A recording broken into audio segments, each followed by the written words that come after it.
25 दिसंबर दोपहर 11:41 ढाका का हजरत Shahjalal international airport. एक शख्स जहाज से उतरता है और पूरा बांग्लादेश जैसे दो धड़ों में बंट जाता है।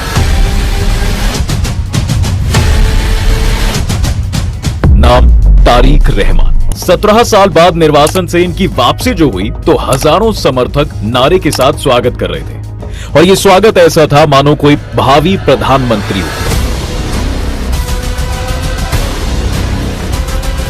लगभग 48 दिन बाद बांग्लादेश में आम चुनाव होने हैं, सो इनके आने से वहां का सियासी समीकरण अचानक बदल चुका है। कभी डार्क प्रिंस कहे गए तारिक रहमान अब बीएनपी यानी बांग्लादेश नेशनलिस्ट पार्टी की सबसे बड़ी उम्मीद बन चुके हैं। लेकिन सवाल सिर्फ सत्ता का नहीं है, ये लड़ाई है दो विरासतों की, शेख हसीना बनाम जिया परिवार। लेकिन दिक्कत यह है कि बांग्लादेश चुनाव आयोग ने शेख हसीना की पार्टी आवामी लीग को बैन ही कर दिया है। तो सबसे बड़ा सवाल यह भी है कि रहमान के आने से हसीना पर क्या असर पड़ेगा। तारिक रहमान कौन है और 17 साल से देश छोड़कर क्यों भागे थे। तारिक रहमान की अगुवाई में बीएनपी चुनाव क्या जीत पाएगी, अगर हां तो भारत पर इसका क्या असर होगा। जानेंगे इन सभी सवालों के जवाब आज की इस वीडियो में। अपने पहले सवाल का जवाब आगे इस वीडियो में जानेंगे, उससे पहले जान लेते हैं साहब कि तारिक रहमान की कहानी, 17 साल का निर्वासन और लंदन में बीते लंबे वक्त के बारे में। तो तारिक रहमान की कहानी शुरू होती है 20 नवंबर 1965 से। इसी तारीख को बांग्लादेश के पूर्व राष्ट्रपति जियाउर रहमान और पूर्व प्रधानमंत्री खालिद जिया के घर पैदा हुए। ये उन दोनों के बड़े बेटे हैं। फिलहाल 80 साल की खालिद जिया के गंभीर रूप से बीमार होने की वजह से तारिक रहमान बीएनपी के कार्यकारी चेयरमैन बने हुए हैं। वैसे रहमान का जन्म एक पावरफुल फैमिली में तो हुआ, लेकिन जब रहमान 6 साल के हुए तभी उनके जीवन में प्रॉब्लम्स खड़ी हो गई थी। 1971 में बांग्लादेश को पाकिस्तान से आजाद करवाने की लड़ाई में तारिक, उनके भाई और मां जिया सहित परिवार के सभी लोगों को गिरफ्तार कर लिया गया था। बीएनपी तारिक को बांग्लादेश की आजादी की लड़ाई का सबसे कम उम्र का कैदी भी बताती है। तारिक की शुरुआती पढ़ाई ढाका के BAF शाहीन कॉलेज के और सेंटर जोसेफ हायर सेकेंडरी में हुई। उसके बाद 1985 में यूनिवर्सिटी ऑफ ढाका से इंटरनेशनल रिलेशंस और लॉ में ग्रेजुएशन की डिग्री ली। 1988 में पार्टी के जनरल मेंबर बनते हैं और पार्टी की राजनीति में सक्रिय हो गए। वहां की सरकार के खिलाफ सड़कों पर उतरे और उस समय के HM इरशाद की सरकार गिराने में उनकी party BNP important role play करती है। पार्टी को ये सफलता दिलाने के बाद रहमान ने तो अपनी मां खालिद जिया की किस्मत ही बदल दी। 1991 में जब खालिद देश की पहली महिला PM बनी तो तारिक ने ही पूरे बांग्लादेश में उनके चुनाव प्रचार की कमान संभाली थी। मां के बांग्लादेश की सत्ता संभालने के 2 साल बाद ही उन्होंने अपना हमसफर भी चुन लिया, यानी शादी कर ली। 1993 में तारिक ने बांग्लादेश नेवी के चीफ रहे महबूब अली खान की बेटी और पेशे से डॉक्टर जुबैदा रहमान से निकाह किया। फिर आता है साहब साल 2004। बाहर से सब कुछ ठीक लग रहा था। रहमान परिवार और BNP की मुश्किलें शुरू हो गई। अगस्त 2004 में ढाका में एक बड़ा ग्रेनेड हमला होता है जिसने बांग्लादेश की राजनीति की दिशा बदल दी। हालांकि खालिदा जिया की सरकार तब भी सत्ता में रही और 2006 तक चली, लेकिन यहीं से इस परिवार के पतन की कहानी शुरू हो गई। जब ढाका में आवामी लीग की एक रैली के दौरान ग्रेनेड धमाके हुए थे तब इसका आरोप तारिक रहमान पर लगा। हालांकि BNP ने इसमें तारिक की किसी भूमिका से इनकार किया था और आरोपों को राजनीति से प्रेरित बताया था। और इस धमाके में तकरीबन 24 लोगों की मौतें हुई और आवामी लीग के 100 से ज्यादा नेता और कार्यकर्ता घायल हुए थे। इस हमले में शेख हसीना भी बड़ी मुश्किल से बच के निकली थी। अभी इन आरोपों से रहमान निकले भी नहीं थे कि 2007 में बांग्लादेश में सेना के समर्थन से चल रही अंतरिम सरकार, यानी जैसी सरकार आज है, उसी दौरान तारिक को भ्रष्टाचार के आरोप में गिरफ्तार कर लिया जाता है। हालांकि तारिक ने करीब 18 महीने ही जेल में बिताए और उन्हें 3 सितंबर 2008 को रिहा कर दिया गया। लेकिन जिस बेसिस पर उन्हें जमानत मिली वो भी इंटरेस्टिंग कहानी है। दरअसल तारिक को जमानत इलाज करवाने के लिए मिली। उसके बाद वो ट्रीटमेंट के लिए लंदन चले गए। उसके बाद वो कभी 17 सालों में बांग्लादेश लौटे ही नहीं। वहां वो अपने परिवार सहित लंदन में निर्वासित जीवन जी रहे थे। उनके जीवन में सबसे बड़ा ट्विस्ट तो तब आया जब अक्टूबर 2018 में 2004 के ग्रेनेड हमले के मामले में तारिक रहमान और अन्य 18 लोगों को कोर्ट ने उम्र कैद की सजा सुना दी थी। 24 मई 2023 को बांग्लादेशी अखबार ढाका ट्रिब्यून ने तो 2001 से 2006 में जिया के आखिरी कार्यकाल के दौरान रिश्वतखोरी और आर्थिक धोखाधड़ी के आरोपों से जुड़ी 3 पार्ट की एक सीरीज भी छाप दी थी और इसी सीरीज में रहमान को डार्क प्रिंस बताया गया था। मीडिया को डराने धमकाने और अवैध तरीके से करोड़ों डॉलर्स की प्रॉपर्टी बनाने के आरोप को भी इसी मीडिया ने उजागर किया था। और साल 2023 में साहब इस मामले में भी रहमान को 9 साल जेल की सजा सुनाई गई। लेकिन जब अगस्त 2024 में शेख हसीना की सरकार का तख्ता पलट हुआ तो रहमान की भी किस्मत बदली। उन पर चल रहे कुल 84 मामलों में उन्हें बरी कर दिया गया। इनमें ग्रेनेड अटैक का मामला, मनी लॉन्ड्रिंग और देशद्रोह जैसे आरोप भी थे।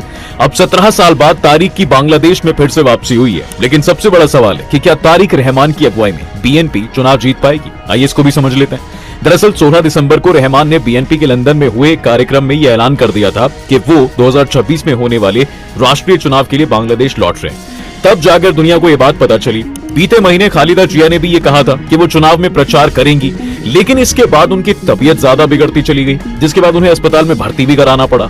अब रहमान ने तो वतन वापसी कर ली, लेकिन उनकी राह इतनी आसान नहीं है। वो तो ऐसे समय में पार्टी की कमान संभालने जा रहे हैं जब बीएनपी देश में अपनी खोई राजनीतिक जमीन वापस पाने की कोशिश कर रही है। पार्टी के नेताओं और कार्यकर्ताओं पर कई आपराधिक मामले भी चल रहे हैं, लेकिन बांग्लादेशी मीडिया में इन सब आरोपों से अलग एक ही अलग बात चल रही है। उसके अनुसार तारिक रहमान का बांग्लादेश लौटना बीएनपी के कैडर में जान फूंक देगा। और रहमान की एक्टिवनेस देख के तो ये लग रहा है कि वहां की मीडिया ऐसा क्यों बोल रही है। रहमान के बांग्लादेश आने के बाद 3 दिनों तक लगातार कार्यक्रम और बैठकों का दौर चलने वाला है। हो सकता है जब ये वीडियो अपलोड हुआ हो तब तक ये बैठक हो भी चुकी हो। खैर, चुनाव के ठीक पहले रहमान की इतनी सक्रियता इस बात का इशारा भी है साहब कि बीएनपी उनकी अगुवाई में ही चुनाव लड़ेगी। हालांकि अटलांटिक काउंसिल में साउथ एशिया फेलो माइकल कुगलमैन लिखते हैं, बांग्लादेश लौटने के बाद रहमान के लिए परिस्थितियां आसान नहीं रहने वाली हैं। लगभग 2 दशक तक देश से बाहर रहने के बाद उन्हें पार्टी के कार्यकर्ताओं और नेताओं को यह भरोसा दिलाना होगा कि अब वो अगुवाई के लिए बिल्कुल तैयार है। ऐसा इसलिए क्योंकि जब रहमान लंदन में आराम का जीवन बिता रहे थे तब पार्टी के नेताओं को शेख हसीना के दमन का सबसे ज्यादा खामियाजा भुगतना पड़ा था। हालांकि ये बात तो लगभग तय है साहब कि बीएनपी तारिक की अगुवाई में ही चुनाव लड़ेगी, लेकिन वो पीएम बनते हैं या नहीं वो तारिक और पार्टी के परफॉर्मेंस पर ही डिपेंड करेगा। माइकल कुगलमैन के मुताबिक चुनाव में बीएनपी प्रबल दावेदार है, लेकिन पार्टी चुनाव को हल्के में भी नहीं ले सकती। माइकल कुगलमैन ने ये बात इसलिए कही है क्योंकि बीएनपी की पूर्व सहयोगी इस्लामी पार्टी जमात इस्लामी का असर बढ़ रहा है। खासतौर पर सितंबर में ढाका विश्वविद्यालय के कैंपस चुनावों में उसकी स्टूडेंट विंग की जीत के बाद जॉर्जिया स्टेट यूनिवर्सिटी के जियोपॉलिटिकल एनालिस्ट आसिफ बिन अली के मुताबिक असल मुद्दा फ्लोटिंग वोटरों का है जो किसी इस्लामी पार्टी को वोट नहीं देना चाहते। ये बीएनपी को लेकर भी संदेह में है, लेकिन उसे एक विकल्प के रूप में देखने को तैयार है। वहीं राजन कुमार कहते हैं कि बीएनपी एंटी इंडिया सेंटीमेंट को मोबिलाइज करने की कोशिश कर रही है। अगर उसे बहुमत नहीं भी मिली तो जमात उसे समर्थन दे सकती है, और अगर ऐसा होता है तो भारत पर इसका क्या असर होगा। देखिए, इस पर पॉलिटिकल साइंटिस्ट और प्रोफेसर रौनक जहान ने अपनी किताब पॉलिटिकल प्रॉपर्टीज इन बांग्लादेश में लिखा है साहब कि बीएनपी की सोच पारंपरिक रूप से भारत विरोधी रही है, लेकिन शेख हसीना की पार्टी अवामी लीग के साथ ऐसी कोई दिक्कत नहीं रही। अवामी लीग गठन के बाद से लेकर अब तक भारत के प्रति उसका रुख नरम रहा है हमेशा। अवामी लीग की विचारधारा धर्मनिरपेक्षता और समाजवाद की तरफ झुकाव वाली रही है। वहीं बीएनपी बांग्लादेशी राष्ट्रवाद और बांग्लादेश की इस्लामी पहचान पर जोर देती रही है। इसका अंदाजा खालिद जिया की उस बयान से लगाया जा सकता है जिसमें वो भारत और बांग्लादेश की मैत्री संधि को गुलामी की संधि कहती है। इतना ही नहीं, बीएनपी बांग्लादेश के भारत विरोधी कट्टरपंथी संगठनों की करीबी भी रही है। बीएनपी और खालिदा के पुराने शासन में भारत के लिए सबसे बड़ी चिंता पूर्वोत्तर में अलगाववादी हिंसा ही थी, और इस दौरान बांग्लादेश से अप्रत्यक्ष रूप से नॉर्थ ईस्ट के राज्यों में सक्रिय अलगाववादी उग्रवादी संगठनों को समर्थन मिलता था।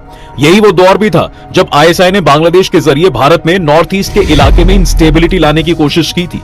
बीएनपी का यही कैरेक्टर देखते हुए एक्सपर्ट चिंता जाहिर कर रहे हैं। उनके अनुसार अगर बीएनपी फिर से सत्ता में आती है तो सीमाई इलाकों की सुरक्षा, बांग्लादेश में हिंदू अल्पसंख्यकों की स्थिति और दोनों देशों के बीच उस रणनीतिक भरोसे को खतरा होगा जो शेख हसीना के दौर में कायम रहा था। इन्हीं चिंताओं के चलते भारत ने बैलेंस्ड रुख अपनाया हुआ है, और सबसे खास बात तो यह है कि 1 दिसंबर को पीएम मोदी ने खालिदा जिया के स्वास्थ्य को लेकर ट्वीट भी किया था। इसके जवाब में तारिक रहमान ने कहा कि दुनिया भर के नेताओं का समर्थन उनके लिए ताकत का बड़ा स्रोत है। वहीं मोदी के इस ट्वीट पर 8 दिसंबर को बीएनपी के बड़े नेता इश्तियाक अजीज उल्फत ने कहा था, भारत सरकार ने यह संदेश देकर बिल्कुल सही फैसला लिया है। पीएम मोदी का यह मैसेज एक बेहद सकारात्मक कदम है। अब अंत में यह भी देख लेते हैं कि शेख हसीना के लिए आगे का क्या रास्ता होगा अगर बीएनपी जीत जाती है तो। देखिए, वैसे तो साहब 1991 से बांग्लादेश की सत्ता पर शेख हसीना और खालिदा जिया काबिज रही हैं, और दोनों के बीच हमेशा से कड़वी राजनीतिक दुश्मनी रही है। इतना कि इसे बांग्लादेश की राजनीति में बैटल ऑफ बेगम्स कहा जाता है, और इसकी शुरुआत हुई थी 15 अगस्त 1975 से, जब शेख हसीना के पिता और बांग्लादेश के पहले राष्ट्रपति शेख मुजीबुर रहमान के साथ बाकी परिवार को बांग्लादेशी सेना के कुछ बागी ऑफिसर्स ने घर में ही मार डाला था। और इसका आरोप हमेशा से शेख हसीना खालिदा जिया के पति और तब के सेना प्रमुख जिया उर रहमान पर लगाती रही है। फिर आया साल 1981, जब जियाउर रहमान की भी हत्या एक असफल सैन्य तख्तापलट के दौरान हुई और इसका आरोप खालिदा ने शेख हसीना पर लगाया। मतलब कि ये दोनों परिवारों के बीच शुरू से सत्ता की लड़ाई होती ही रही है। इसी का एक उदाहरण बांग्लादेश का संविधान, जहां शेख मुजीब ने संविधान में धर्मनिरपेक्षता रखा था, लेकिन उनकी हत्या के बाद जियाउर रहमान ने संविधान में संशोधन करके धर्मनिरपेक्षता की जगह सर्वशक्तिमान अल्लाह पर पूर्ण आस्था और विश्वास जोड़ा था। अब ये दुश्मनी यही नहीं रुकी। जब खालिदा ने पहली बार सत्ता संभाली तो उनकी सरकार ने एक ऑर्डिनेंस के जरिए मुजीब के हत्यारों को कानूनी संरक्षण दे दिया था। लेकिन जब 1996 में शेख हसीना सरकार में आती है तो इस कानून को रद्द कर दिया गया। 2009 में हसीना ने दोबारा सत्ता में आने के बाद खालिदा जिया पर कई आपराधिक मामले दर्ज किए। 2018 में उन्हें भ्रष्टाचार के आरोप में 17 साल की सजा सुनाए जाने के बाद जेल भेज दिया गया। और इन दोनों परिवारों के बीच बदले की राजनीति इतनी गहरी है कि जब खालिदा जिया ने 2015 में अपना जन्मदिन मनाया तो हसीना सरकार ने इसे शेख मुजीब के अपमान में मनाया गया फर्जी जन्मदिन का जश्न बताते हुए उनके खिलाफ मुकदमा दर्ज कर दिया था। दरअसल जिया का जन्मदिन 15 अगस्त यानी कि शेख मुजीब की हत्या की तारीख को ही होता है, इसलिए अवामी लीग ने इसे मुजीब का अपमान माना। लेकिन जब 2024 में हसीना ने इस्तीफा दे दिया तो उसके एक दिन बाद खालिदा जिया जेल से बाहर आ गई थी। अब ये सब स्टोरी जानने के बाद लगता तो यही है साहब कि अगर बीएनपी का दोबारा सत्ता में आना हुआ तो शेख हसीना के लिए बांग्लादेश में वापसी और ज्यादा टेढ़ी खीर हो जाएगी। वहीं बांग्लादेश की कोर्ट ने पहले ही हसीना को फांसी देने का आदेश दे रखा है। वैसे आपको क्या लगता है, बीएनपी के सत्ता में आने के बाद क्या शेख हसीना बांग्लादेश वापस जा पाएंगी? कॉमेंट में अपनी राय।